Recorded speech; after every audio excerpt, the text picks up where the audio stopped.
In this video, we're going to talk about a political leader called Wayne Seong.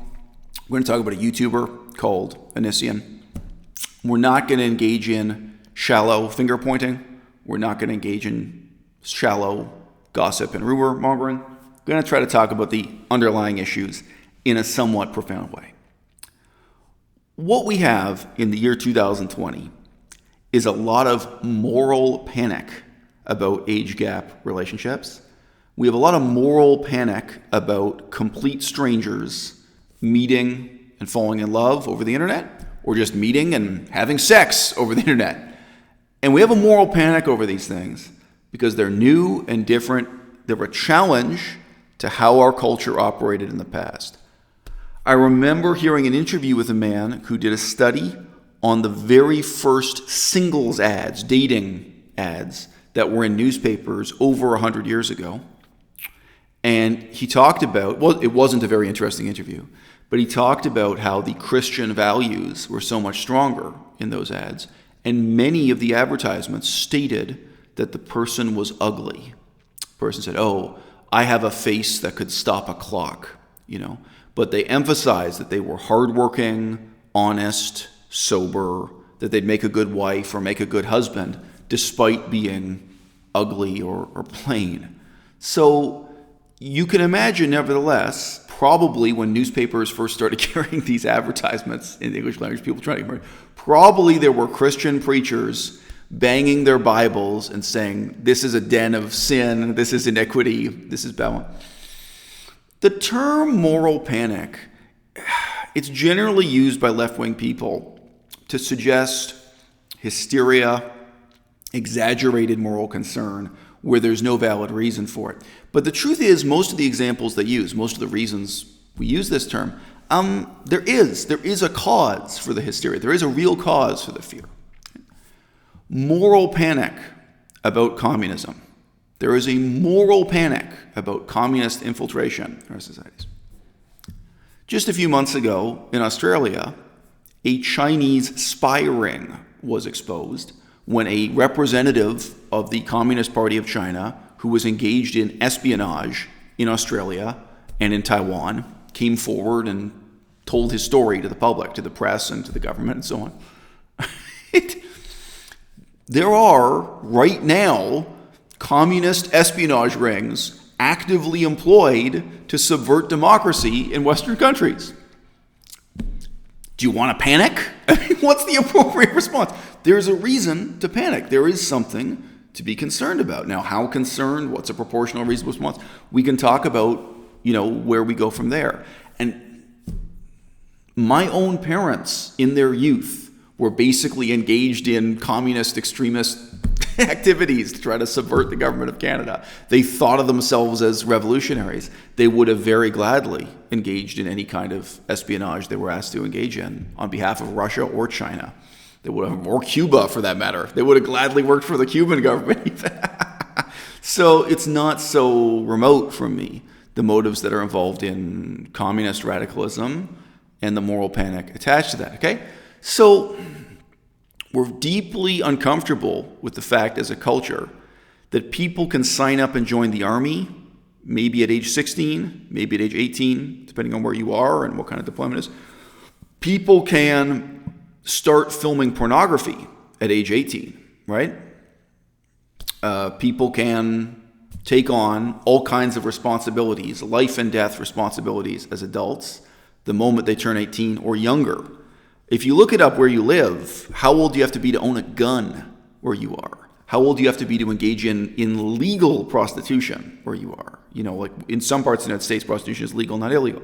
So we have all the rights and responsibilities of an adult creeping into life just by custom. I mean, these are customs that have been around for centuries, largely unquestioned. I mean, as you know, a couple centuries ago, people got married even younger. People made these huge, crucial decisions that would change the rest of their life at age 14. Napoleon Bonaparte went to military college at age 12, I believe. And that was young. I think 14 was a normal age then to commit to being in the military, being in the Navy. That sort of changes the whole rest of your life, right? The moral panic we have in response to seeing, what happens with Wayne Seong and his sex life, and what happens with Isiah and his sex life, it's real. And I think people want to reflect on it, partly, to apply the moral of the story to their own lives. Because all of us use the internet. Everyone watching this video at any rate is using the internet. All of us have access to the same kind of temptation, even if it's just getting a Tinder account or something, of this sort of near infinite possibilities of meeting strangers to the internet. And you have to wrestle with the same challenges and where you draw the line and, what's the right thing to do. So, okay, it's a moral panic. There's some degree of hysteria and exaggeration, but it's a moral panic that I think exists with good reason. There's another concern about how living with the type of temptation the internet presents to each and every one of us can have a corrupting influence on our lives, right? And you don't have to be beautiful and you don't have to be famous to feel the pull of that corrupting influence in your life. Actually, I spoke to a woman, and she described to me how I think she just paid a photographer to take some really flattering pictures of her and create a very flattering Instagram page for her. And then she found she was able to access and flirt with and date and have sex with quite famous men. That was all it took. She not insulting her. She herself is not famous in any way.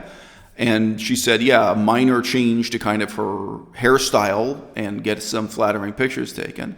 And yes, the world of, famous people looking for, unknown Instagram profiles that they can DM, that's a very real world she managed to opt into. And I think briefly, I don't think it was for that many years of her life or something, briefly she was exposed to the excitement and the thrill and the danger of being pulled into that realm of possibilities. So all of us, no matter how ugly we may be, in our small way, are within a few steps of that temptation that the internet presents. And, Boogie 2988, if you don't know who he is, he's an enormously obese YouTuber. He still needs to lose more than 100 pounds. Boogie 2988, he's been completely corrupted sexually by his measure of fame here on YouTube, here on the internet.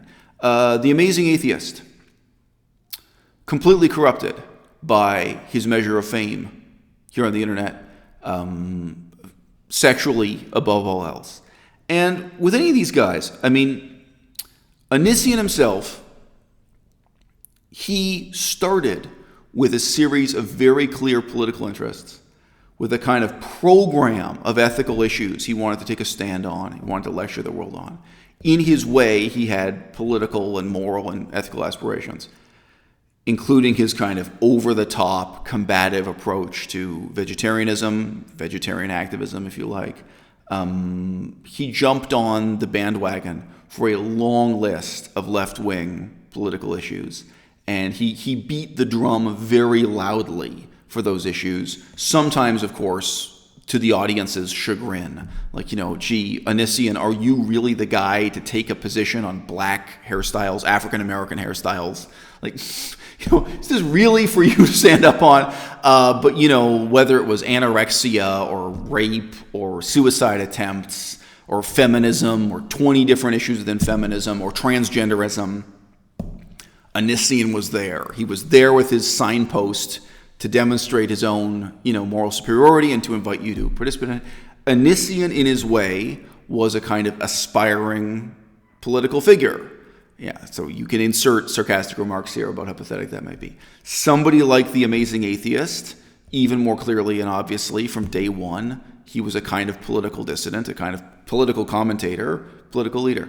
And, Wayne Seong, obviously he's to some extent a YouTuber and an internet personality. All these things exist, and the corrupting influence of the internet exercised over these people. But Wayne Seong obviously thinks of himself first and foremost as a political leader and someone who's defined, his mission in life is defined ethically, all right? You don't have to be handsome. You don't have to be under 300 pounds right? For all of these people, I mean, if you know a little bit about their stories, there's this tremendous corrupting influence, of the internet. And I guess, I mean, the crowd that's rising up to tear down Isiah, I guess they're acting out of that sense of frustration and fear, the surrounding moral panic, right? That suddenly, I mean, okay, in the past, you had a circle of people you could possibly date defined by those who happen to live in your town, those who happen to go to high school with you or something, people you happen to meet in different circles of life this way. And, the internet has massively expanded this circle where now, yes, suddenly, an 18-year-old can fall in love with someone like Isiah and get an airplane ticket and go and move in his house and start being his live-in babysitter, and it changes this person's life forever. And there is a kind of moral panic in response to this, even if it's entirely legal. I mean, there's no law against it yet. And the crowd rises up wanting to punish Isiah. Again, maybe in part because they've felt that same temptation, or they're afraid of the corrupting and destructive influence it can have on their own lives, whether it's on their own lives when they were 18, looking back, or on their own lives now when they're older and maybe they have a house and they have enough money to buy someone an airplane ticket, right? They're aware they could end up going down the same road Isiah went down. Now, okay, over time, the content on Isiah's channel became more and more dominated by, more and more perverted by, I would even say, his sex life. Now, this may seem like a stretch, but I would say something like this about Wayne Siong over at DXE also, okay? To what extent is Wayne's political life, in fact, dominated by, defined by, perverted by his sex life? And I am not going to claim Wayne has done anything illegal. I think he's done things that are stupid, selfish. He's engaged in a lot of short-term thinking. But, I mean, to my knowledge, Wayne hasn't done anything illegal, right? To my knowledge, he met this younger woman, Cassie King, and to my knowledge, correct me if I'm wrong, Cassie King had a job working at a t-shirt shop. Okay, Wayne sits on top of a lot of money for Direct Action Everywhere. Okay, it's not his money. It's the foundation's money. But all the bank accounts are either controlled by Wayne or his sister. Inexplicably, the bank accounts are in his sister's name. And Wayne meets this younger woman and decides that it's a waste of her time for her to have this part-time job at a t-shirt shop while she's in university. She's a university student working at a t-shirt shop. And he decides that he can find it in his heart, and he can find it in this institution's budget to pay her a fellowship, to pay her a kind of salary or wage, so that she can spend more time with him, going around doing vegan activism, so that she can be prepared for more of a leadership role in that organization when she finishes her university degree. So it's kind of self-serving. It's not the height of democracy or good government for that agency or what have you. It's not illegal. How much money is Direct Action Everywhere sitting on? I think we're going to have the first budget this year coming out from them that's over $1 million. That's my prediction. However, they were in the past. It was hundreds of thousands of dollars. It was going up each year. Probably this year, when we get the new numbers, their new IRS Form 990, I think you could make a bet about whether or not they're now a multi-million-dollar organization. Okay? So this brings up a lot of issues. It does with Isiah too. Parallel to what I said before about Titanic Sinclair and Poppy. Okay, 18-year-old or 19-year-old kid being offered a paid job like that by a foundation, by a relatively wealthy foundation. Doesn't matter if they have only $100,000 or they got $1 million. Okay? Wayne is in a position to offer that. The younger person, are they really in a position to refuse, right? It's tricky. Titanic Sinclair offers this 19-year-old girl this opportunity and says to her, hey, do you want to be the next Britney Spears? Do you want to be the next, famous musician? And, is that 19-year-old in a position to refuse the business relationship? And is she in a position to refuse the sexual relationship? And is she in a position to refuse the two being fused into one? Right? So, again, Isiah offering teenagers, to my knowledge, at least one of them was 16, right? Sarah was 16. Offering teenagers an airplane ticket to come and move into his house rent-free. And definitely with Billy, who was also a teenager at the time, he was offering to pay her to, basically to live there and do nothing. He was offering to pay her a salary. He was paying to fly her in, paying her room and board. He was paying her money to do nothing, basically. And he was also going to pay for her to go to cosmetology college. He was going to pay tuition and what have you, so she could become a makeup expert, right? And it's not just money that's involved in all these cases. There's also the potential for fame. That's why it's, the corrupting influence of YouTube. So when you look at that video I already put up that shows Wayne talking to a much younger woman, I don't know if she's 19 or what. There's a very well-endowed, very attractive younger woman talking to Wayne. And she's saying to him with such passion that she's willing to go to jail. She's eager to go to jail. She wants to break the law and go to jail for the vegan cause. What's really going on there? Is she really someone who's motivated by a kind of rage and resentment against society? Does she really want to go to jail just for the sake of that revenge or just out of spite? Or is she someone who's thinking, because this is the way YouTube corrupts everyone, or is she someone who's thinking that she's better looking than Supreme Banana, that she's better looking than Sarah of Sarah's Vegan Kitchen, that she's better looking than Henya Mania. These are 3 very successful vegan YouTube channels, by the way. Okay, all of which is true. She's better looking than all 3 of them put together. She's thinking, hey, if I get involved with this older man who's at the head of this, very affluent organization, and if I can get myself filmed being put in prison or being part of this extreme activism, this could lead to me being the next the next amazing atheist, the next Isiah even. The sky's the limit. If she can get a little bit of fame, for this kind of thing. But of course, she could be the next Freely. She could be the next Durian Rider. She could be the next Supreme Banana. Whatever the example is you want to take. So when she's talking to Wayne Isiah and she's talking about these opportunities for political activism, she's specifically saying she wants to get chained up and break the law and go to jail. She wants to do this. All right? I don't know what's motivating her. Is it the fame? Is it the possibility of YouTube notoriety, of YouTube fame, of Instagram fame?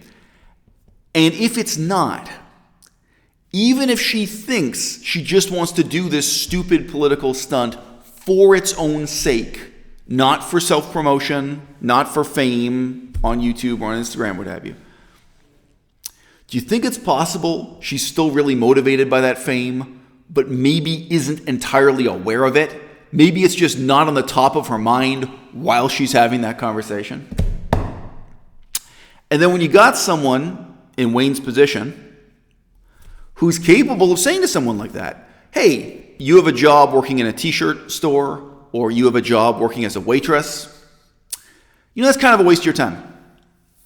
My foundation has enough money that we can pay you a salary, we can pay you a fellowship, and then you can be a rebel with a cause. You can do this full time. You can do YouTube, you can do Instagram, you can do street protests, you can be in front of the camera, you can be a star. This is the corrupting influence of YouTube that completely pervades and in a subtle way changes the nature of even an explicitly political activist organization like Anonymous for the Voiceless, like Direct Action Everywhere, like PETA, like People for the Ethical Treatment of Animals. You don't think there are people at PETA who are really motivated by Instagram and YouTube fame? Probably the majority of the people you see on screen, they're motivated exactly by that. And that's their retirement plan, because PETA is not going to work out long term. Okay, but how much more do we see that corrupting influence over people like Isiah, over people like The Amazing Atheist, over people like Boogie2988, where it's like, whatever it was they came to do here on the internet in the first place, The Amazing Atheist wanted to be an author. He wanted to be an author, and he cared about politics and religion. What if he had stayed on that course? I think there's actually a profound sense in which he was perverted, he was corrupted, away from that original mission of why he came on YouTube, what he was trying to do, by exactly this kind of fame, with the sex, in my opinion, probably being even more powerful than the money in terms of motivating what road you go to, right? How much greater is the effect on someone like Isiah, who had a very scattered moral compass, a very unclear sense of moral purpose, although he had a tremendous opinion of his own moral superiority over his audience. He was always giving very harsh, castigating morality lectures to his audience. And then with time, even if what he was supposed to be doing was just comedy, it ceases to be comedy, and it just becomes him coming on camera and talking about his throuple, his three-way sex relationship. And sometimes it's him being self-pitying about the relationship, and sometimes it's him harshly condemning the other woman, and it's explaining that he's divorcing his wife to be with the other woman, and then that's off, and he's back. Now obviously within the last year, the way in which it's completely taken over, there's a really meaningful sense in which all these people end up destroying themselves and utterly perverting and abandoning their own sense of political purpose because of this strange sexual potential that YouTube has to change all of our lives. Even the ugliest of us, like Amazing Atheist, even those of us who are 300 pounds overweight, even you and you and you, even the people who only have 1,000 views per video. That to me is worth thinking about. Not for the purpose of pointing our finger at Wayne Seong, not for the purpose of pointing our finger at Isiah, but ultimately to try to draw some conclusions. How does this apply to us? How are we going to live our lives moving forward? Because the reality still is that when people turn 18, they join the army, they buy firearms, they own guns, they drive cars, they make life-changing decisions, right? And all of us have been dissolved and united by this strange technology, the internet, that makes it possible for us to know one another, love one another, hate one another, meet one another, get organized, and achieve great things politically with one another. Whereas before, we were isolated in the small town of our circle of acquaintances and mutual acquaintances. Those were the only options we had. Those were the only possibilities and temptations that could corrupt us.